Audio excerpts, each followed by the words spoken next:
Si je vous dis par exemple, Jean-Paul, que voilà, il y a une œuvre du passé, par exemple du début du XXe siècle, une œuvre musicale qui est très intéressante,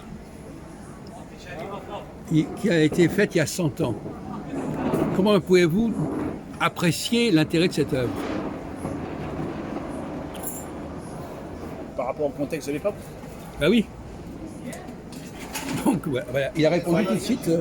Là, il a répondu. Alors là, il est très fort, lui. Et là, il est plein de bon sens. Donc, si vous connaissez que l'époque actuelle, vous ne pouvez pas savoir si l'œuvre était importante. Pourquoi? Parce que c'est à l'époque ancienne qu'il faut juger. Et pourquoi on ne peut pas le juger d'après l'époque Il y a actuelle? eu des changements. C'est la même mentalité.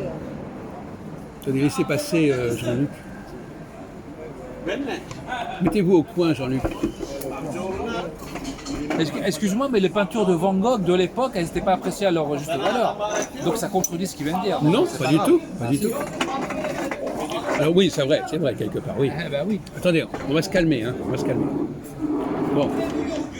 Bon, alors, est-ce que vous êtes d'accord avec la réponse de Jean-Paul?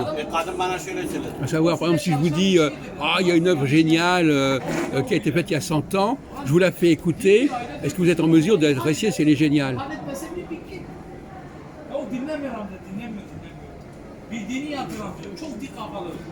La tour Eiffel à l'époque, elle n'était pas géniale. Hein. Bah, c'était pas fait pour durer, mais c'est vrai qu'après. On ne parle pas de la tour Eiffel ici. Non, mais on parle d'une œuvre.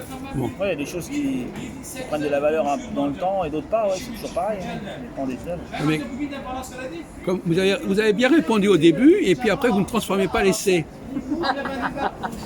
C'est dommage. Il faut continuer sur votre lancée, mon cher. Vous avez dit oui, il faut resituer dans le contexte. Pourquoi il faut resituer dans le contexte? Pour avoir l'appréciation de l'œuvre, comment elle a été faite. Mais non, c'est pas ça. C'est savoir. Attendez, je ne veux pas vous mettre sur la voie. Mais ça veut dire quoi se mettre dans le contexte? Ça veut dire quoi? Pourquoi est-ce qu'il faudrait que je le mette dans le contexte et pourquoi ne pas l'apprécier d'après nos critères actuels? Et des fois, elle est appréciée des fois plus que dans le contexte, des fois Oui. avec le temps, ça dépend. Bon. Des fois, elle est appréciable, mais pas appréciée. Ouais.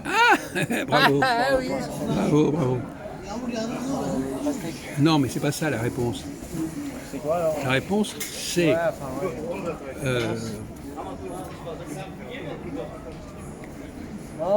est-ce qu'elle était innovante en son temps? C'est la capacité d'innovation qui est importante. Alors, un siècle après, ça ne veut plus rien dire. Son potentiel d'innovation ne veut plus rien dire. Si ça se trouve, à l'époque, c'était une copie de copie de copie. Donc, il faut savoir à ce moment-là si réellement c'était quelque chose d'important au moment voulu. Donc, quelqu'un qui vous dit il y avait des gens très intéressants il y a 100 ans,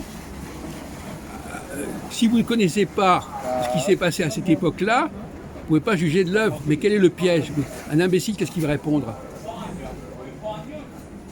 L'imbécile de service, qu'est-ce qu'il va répondre quand tu lui dis cette œuvre est importante? Il va vous dire